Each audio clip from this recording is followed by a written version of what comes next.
ప్రియమైన దేవుని బిడ్డలారా, ప్రభువును రక్షకుడైన యేసయ్య నామంలో హృదయ అంతరంగము నుంచి మీకు శుభవందనాలండి.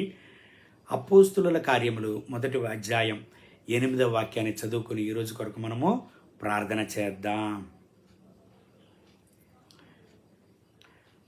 అయినను పరిశుద్ధాత్మ మీ మీదికి వచ్చినప్పుడు మీరు శక్తి నొందెదరు గనుక మీరు యెరూషలేములోను యూదయ సమరయ దేశముల యందంతటను భూదిగంతముల వరకును నాకు సాక్షులయ్యుందురని వారితో చెప్పెను.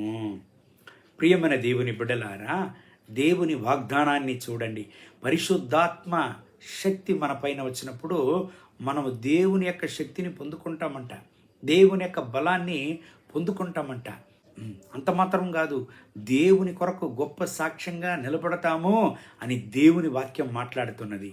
ప్రియమైన దేవుని బిడ్డలారా, ఈ చివరి రోజులలో మనం జీవిస్తున్నాం. దేవుని యొక్క బిడ్డలను బలహీనపరచడానికి, దేవుని బిడ్డలకు విరుద్ధంగా క్రియ చేసి దేవుని యొక్క బిడ్డల యొక్క సాక్ష్యాలను చెడపడానికి అనేక మార్గాలలో శత్రువు క్రియ చేయడాన్ని మనం చూస్తున్నాం. దేవుని బిడ్డలారా, ఈ చివరి రోజులలో దేవుని కొరకు ఒక దేవుని బిడ్డ ఒక గొప్ప సాక్ష్యంగా నిలబడడం ఒక గొప్ప సవాలుగా ఉంటున్నది. ఎందుకంటే అనేక పోరాటములను శత్రువు తెచ్చి దేవుని బిడ్డలను బలహీనపరిచి, ఏ పరిస్థితిలో ఏ యొక్క మార్గంలో అయితే బలహీనతను తెస్తే వాళ్ళు పడిపోతారని శత్రువుకు తెలుసు. కాబట్టి బలహీనతలను తెచ్చి వాళ్ళు సాక్ష్యంగా నిలవకూడదని అనేక పోరాటాలను శత్రువు తెచ్చేటువంటి యొక్క విషయాలను మనం ఈ యొక్క చివరి రోజుల్లో సమాజంలో చూస్తున్నాం. అవును ప్రియమైన దేవుని బిడ్డలారా, మీ యొక్క ఆత్మీయ జీవితంలో మీరు ఎలాగుంటున్నారు? మీరు బలంగా ఉంటున్నారా? అవును ప్రియమైన దేవుని బిడ్డలారా, ఈ ఉదయకాల సమయంలో ఈ దేవుని వాగ్దానాన్ని మీరు వింటున్నారు. మీ యొక్క ఆత్మీయ జీవితం ఎలాగుంటున్నది? అయ్యో, ఎందుకు ఇటువంటి బలహీనతలు నేను అనుభవిస్తున్నాను? దేవుని కొరకు సాక్ష్యంగా నేను నిలబడానికి కాలేదే, అనేక మిట్టా పళ్ళాలను నేను అనుభవిస్తున్నాను అని బాధతో పోరాటములతో మీరు ఉంటున్నారా? భయపడకండి. పరిశుద్ధాత్మ దేవుడు ఈ ఉదయకాల సమయంలో మనతో మాట్లాడుతున్నాడు. అపోస్తుల కార్యములు 1వ అధ్యాయం 8వ వాక్యం మనకు చెప్పిస్తున్నది చూడండి. పరిశుద్ధాత్మ అభిషేకముతో మనం నిండి ప్రార్థన చేయాలంట. అవును ప్రియమైన దేవుని బిడ్డలారా, మీరు ప్రార్థన చేయనప్పుడల్లా దేవుని యొక్క అభిషేకముతో నిండి ప్రార్థన చేయండి. దేవుని యొక్క అభిషేకముతో నిండి ప్రార్థన చేయండి. మీ బలహీనతలన్నీ మారిపోవను.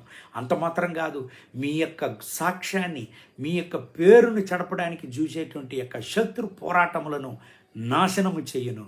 దేవుడు శత్రు పోరాటములను నాశనం చేసి మిమ్మల్ని సాక్ష్యంగా దేవుడు నిలబెట్టును. దేవుని కొరకు మీరు ప్రకాశించెదరు. ఈ దేవుని వాగ్దానాన్ని బట్టి దేవుడు మిమ్మల్ని ఆశీర్వదించి ఈ రోజంతా నడుపునుగాక. కళ్ళు మూసి ప్రార్థన చేద్దామా?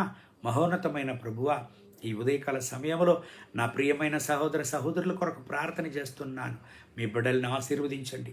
అవును ప్రభువా, ఈ ఉదయకాల సమయంలో ఎవరంతా నాతో కూడా చేరి ప్రార్థన చేస్తున్నారు.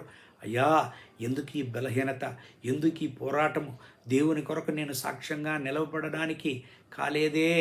ఎందుకు నా యొక్క జీవితం, నా విశ్వాస జీవితం, నా ప్రార్థన జీవితం తల్లడిల్లుతున్నది? అయ్యో, నాకు సహాయం చేయి ప్రభువా అని ఎవరంతా ప్రార్థన చేస్తున్నారు, వీళ్ళను బలపరచండి. వీళ్ళ బలహీనతలను మార్చండి. వీళ్ళ యొక్క సాక్ష్యాలను చెడపడానికి చూసే, వీళ్ళ పేరును చెడపడానికి చూసేటువంటి శత్రు యొక్క పోరాటములను ఇప్పుడే నాశనమే చేయండి నాయన. యేసు నామములో నాశనమే చేయండి నాయన. మీ యొక్క బిడ్డలను రక్తపు కొట్లు దాచి వీళ్ళను ఆశీర్వదించండి, బలపరచండి. మీ కొరకై సాక్ష్యంగా నిలపండి. మహిమ ఘనత స్తుతి మీకే. యేసయ్య నామములో వేడుకుంటున్న మా ప్రియ పరలోకపు తండ్రి. ఆమేన్, ఆమేన్.